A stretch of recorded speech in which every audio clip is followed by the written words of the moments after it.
Era feriado em Babilônia. Nabucodonosor então iria erguer uma grande estátua em homenagem a uma divindade que bem poderia ser Shamash, o deus sol do panteão babilônico. Em virtude disto, todos os políticos, magistrados e oficiais que trabalhavam para o governo deveriam vir à capital para participar da solenidade pública conforme a determinação real. Todos passaram calmamente em procissão pela porta de Ishtar, a principal entrada da cidade, indo em direção ao local da cerimônia.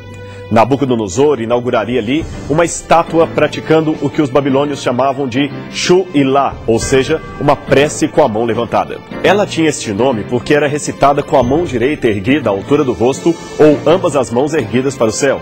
O rei, como era de costume, já tinha uma oração particular escrita por algum sacerdote que trazia o seu nome no lugar do suplicante. A Shu-Ilá geralmente era feita em ocasiões muito especiais, como por exemplo, quando havia medo de que o reino caísse na mão de povos estrangeiros. E Nabucodonosor compartilhava deste receio desde que o profeta Daniel interpretou-lhe um sonho envolvendo uma grande estátua e dizendo que no futuro um reino inferior ao seu haveria de conquistar a Babilônia. Esta história está em Daniel, capítulos 2 e 3. À hora da prece, uma música seria tocada por vários instrumentistas reais e todos, a uma, deveriam prostrar-se enquanto o rei orava e os sacerdotes ofereciam sacrifícios para a divindade protetora do reino. Todos se prostraram diante do ídolo pagão, menos, é claro, Sadraque, Mesaque e Abdenego, os três companheiros do profeta Daniel. Havia uma pena de morte prescrita a qualquer um que não participasse do festejo. Mesmo assim, eles não cederam em sua fidelidade para com Deus. A mensagem de advertência do famoso livro do Apocalipse retoma este episódio da Babilônia, ocorrido há 2.600 anos, para descrever uma situação semelhante que terá lugar em breve no futuro do mundo, quando o chamado Anticristo começar a governar as nações. Diz o texto: "E foi dado ao dragão, figura mitológica para simbolizar o maligno, comunicar fôlego à imagem da besta, símbolo apocalíptico do anticristo, para que não só a besta falasse, como ainda fizesse morrer todos quantos não adorassem a imagem da besta." Apocalipse capítulo 13, verso 15. É difícil estabelecer nos mínimos detalhes todas as nuances desse decreto futuro. No entanto, é plenamente certo que ele envolverá uma questão de escolha entre a fidelidade a Deus e a harmonia com o mundo. Chegará um momento em que será impossível seguir os 10 mandamentos e estar, ao mesmo tempo, em paz com a nova ordem mundial. Aliás, pelo que diz a continuação da profecia, este será um decreto que alcançará o mundo inteiro. Veja os versículos seguintes: "A todos os grandes e os pequenos, os ricos e os pobres, os livres e os escravos, faz que lhes seja dada certa marca sobre a mão direita ou sobre a fronte, para que ninguém possa comprar ou vender, senão aquele que tem a marca, o nome da besta ou o número do seu nome." Versos 16 e 17. Analisando fatores políticos, econômicos e sociais da atualidade, é possível dizer que, embora não tenhamos uma data precisa para o cumprimento deste oráculo, já é notória a existência de um cenário político mundial que possibilita o cumprimento desta profecia nos últimos tempos, em nossos tempos. Até mais ou menos meado do século XVIII, era totalmente estranha a ideia de um governo mundial, conforme supõe a profecia apocalíptica. A Revolução Comercial dos séculos XVI e XVII já havia intensificado o processo de desenvolvimento capitalista que acabou unindo os países pela circulação de mercadorias. Mas isto estava longe de uma administração global, como prevê a profecia. Em 1760, inicia-se na Inglaterra a Revolução Industrial, que aumentou em muito a dependência de um país em relação ao outro. Empréstimos entre nações e monopólio tecnológico por parte de países mais ricos acabaram criando espaço para a possível união entre governos. No século XIX, alguns sociólogos chegaram a falar de um imperialismo mundial que colocaria todos sob o mesmo governo. Neste tempo, porém, tal ideia não passava de sociologia utopista, ou seja, um delírio dos pensadores. Hoje as coisas mudaram. Desde a segunda metade do século XX, a transnacionalização das empresas parece ganhar cada vez mais força. Nos anos 50 e 60, veio a expansão das empresas multinacionais. Nos anos 70 e 90, a vanguarda dos bancos e instituições financeiras. E, inaugurando o novo milênio, temos a força da internet, que já atinge mais de 1,5 bilhão de usuários em todo o mundo. Olhe em redor e constate por si mesmo. O nosso mundinho tornou-se de fato uma aldeia global. As distâncias são encurtadas pela tecnologia e as fronteiras tornaram-se um sistema que tem os dias contados. Você liga a TV e assiste diretamente do Japão uma partida de beisebol, que aliás é jogo dos americanos.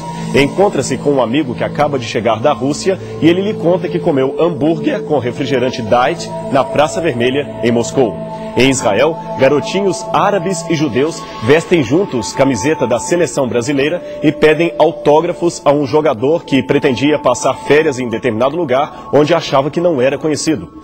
Depois de tudo isto, você se dá conta que, na verdade, o mundo está no seu quintal, ou melhor, na tela do seu computador. Estamos vivendo a era da globalização.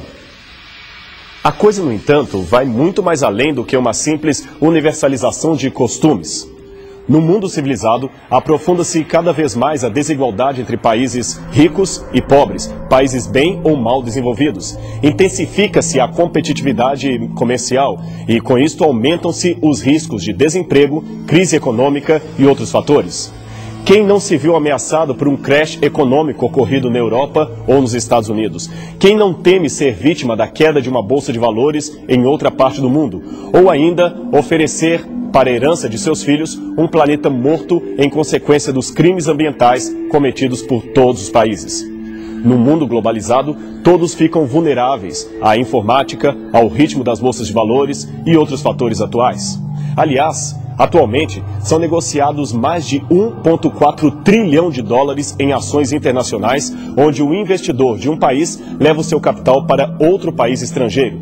Entre 1984 e 1992, o fluxo internacional de bens e serviços saltou de 3,5 trilhões para 7,5 trilhões de dólares por ano, um crescimento sem precedentes na história econômica mundial. Dentro desse contexto, se um país se isola ou dita suas próprias leis, pode ser excluído por outras economias e perder os capitais, informações e tecnologias vindas de outros países. Aliás, foi exatamente esta situação que acabou derrubando gigantes independentes como a Rússia e todo o conglomerado que perfazia a ex-União Soviética. Outra importante questão decorrente da globalização capitalista, sobrepondo-se à economia dos países, é a de ordem monetária. O comércio e as negociações financeiras internacionais tornaram urgente a criação de um regime estatal ou estável de câmbio, isto é, uma paridade entre as moedas. O melhor, na opinião de muitos governantes e economistas, é criar um dinheiro mundial que circule livremente pelos países sem obstáculos criados por políticas particulares, nem interesse próprio de uma única nacionalidade. Foi neste quadro que os países ligados à União Europeia se adiantaram, definindo a criação do euro, que seria uma moeda regional válida desde 1998. Esta cobertura e subordinação das nacionais economias, somada à vulnerabilidade das moedas nacionais e o fluxo para o capital estrangeiro, acabou levando muitos governantes a discutir o futuro sistema integrado da economia mundial. Foi neste caso o encontro, por exemplo, ocorrido em 1995, que envolveu o chamado G24, ou o grupo dos 24 países representantes das nações em desenvolvimento da América Latina, Ásia e África. O G24 defendeu a criação de um sistema econômico e monetário internacional que teria como mediador os Estados Unidos através do Fundo Monetário Internacional. Longe, porém, de um equacionamento à altura da globalização capitalista, o sistema monetário internacional continua progredindo rumo a uma futura concretização que, na opinião de muitos, tornou-se um destino inevitável. Como preparativo para esta futura realidade global, os países já estão há algum tempo se organizando em blocos econômicos, NAFTA, União Europeia, Mercosul, Bloco do Pacífico, que realizam hoje mais de 60% de todas as trocas comerciais do planeta. Não obstante todas essas previsões futurísticas, é importante demarcar que a miséria, a fome e outros males sociais ainda constituem problemas que estão longe de serem solucionados. Todos tornaram vulnerável a ação de todos, logo, só falta uma peça para unificar todo o quadro mundial. Um governo único que estabeleça as regras e dite o que é certo e errado em termos de economia e governo mundial. Imagine então a criação de um só governo para administrar países do mundo inteiro. Utopia ou realidade? O famoso e polêmico escritor irlandês Oscar Wilde afirmou que, no que diz respeito à política internacional, se não somos profetas, é melhor não profetizar, especialmente se estamos tratando do futuro. Seguindo este conselho, entendemos que é mais prudente não detalhar todos os modos como se cumprirá a profecia, principalmente por envolver quadro político-social em relação ao futuro. Por outro lado, porém, é possível, com uma boa dosagem de equilíbrio, dizer que temos o caminho aberto para a unificação de países e credos em torno de uma ideologia estranha aos ensinamentos bíblicos, exatamente como aponta a profecia do Apocalipse. Neste programa não teremos condições para mencionar todos os itens desta discrepância entre a nova ordem mundial e a cosmovisão bíblica, mas a sua menção é um bom incentivo para que você pesquise as profecias e as tendências do futuro e tire alguma conclusão por si mesmo. Fazendo isto, você estará descobrindo a identidade ideológica do futuro anticristo e se preparando para não ser enganado por ele. Por ora, ainda é cedo para nos posicionarmos contra ou a favor de determinado sistema de governo, o que não significa uma alienação política por parte do verdadeiro cristão. A regra que se deve seguir é apenas a seguinte: se for estabelecida alguma regra que conflita com qualquer mandamento da lei divina ou da Bíblia, o que importa é ser fiel a Deus e não aos homens, nem que para isso tenhamos que pagar com a nossa própria vida. Por enquanto, ainda gozamos de liberdade para seguir a religião que quisermos, segundo as normas de nossa própria consciência. Porém, chegará o dia em que deveremos tomar uma dramática decisão contra ou a favor de Cristo.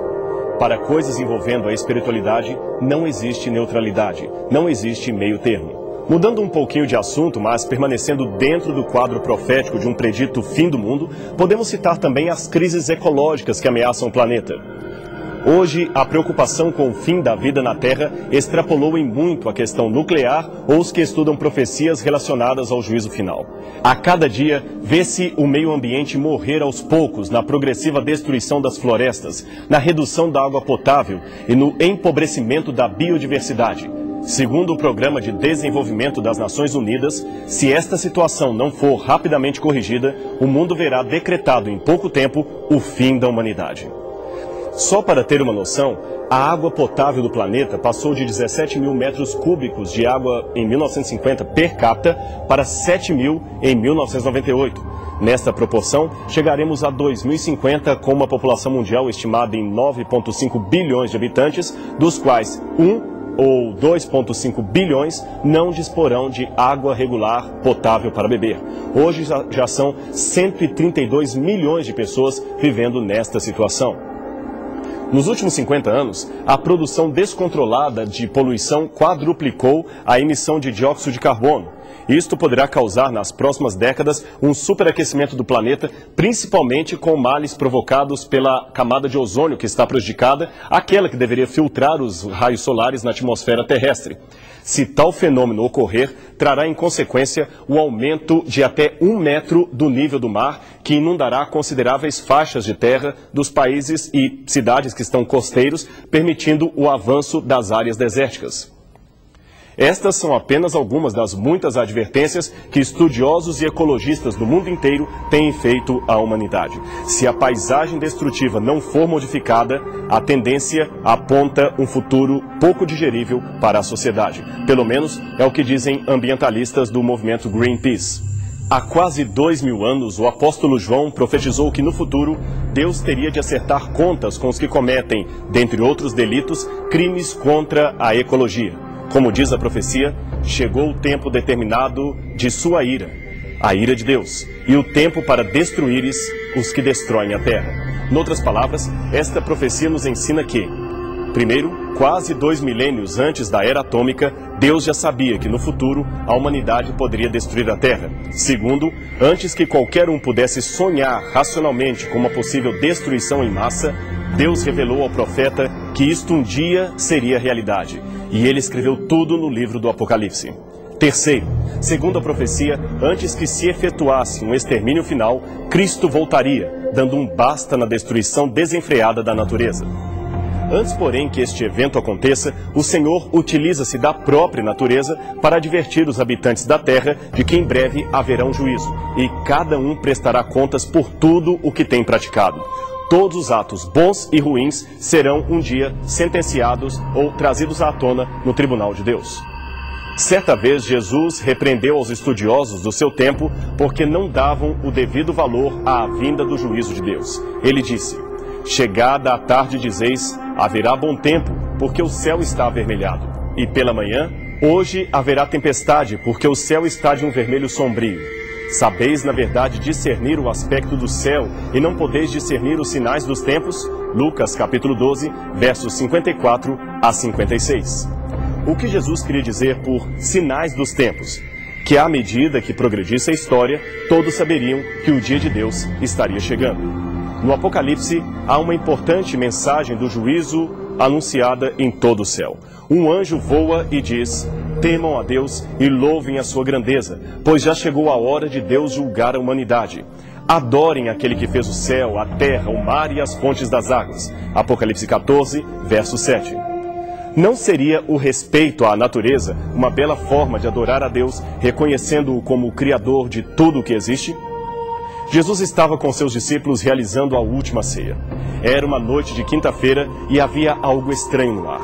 O mestre dizia coisas difíceis de entender. Afirmou que seria traído por um de seus discípulos e que em breve enfrentaria a morte na cruz. Sua partida estava chegando e em pouco tempo ele voltaria para a casa do Pai.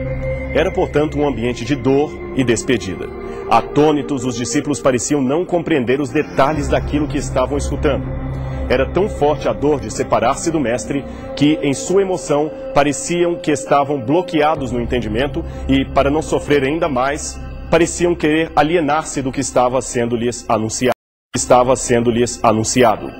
Percebendo o desconforto de seus corações, Jesus lhes revelou: não fiquem assim preocupados. Vocês sempre creram em Deus, creiam agora em mim. Sabem, na casa de meu pai há muitos quartos, e eu estou indo preparar um lugar para cada um de vocês. E depois que eu for e terminar a preparação deste lugar, eu voltarei, e levarei vocês para morar comigo, para nunca mais precisarmos dizer adeus. João 14, versos 1 a 3. Finalmente uma boa notícia em meio a tantas tristezas. O mestre iria embora, mas não para sempre. Ele voltaria um dia para buscar os seus amigos e levá-los para morar na casa do seu pai. Não havia motivos para temor. Jesus sempre cumpre aquilo que ele diz. Havia, contudo, uma incógnita que permanecia latente na vida dos discípulos. Quando seria o momento do reencontro? Há algum tempo, no Monte das Oliveiras, Jesus lhes havia revelado a impossibilidade de saber o tempo da profecia. A Bíblia diz o seguinte com relação a este episódio: a respeito daquele dia e hora, ninguém sabe, nem os anjos, nem o Filho, senão somente o Pai. Mateus 24, verso 36. O tempo foi passando e com ele a geração daqueles que receberam pessoalmente esta promessa.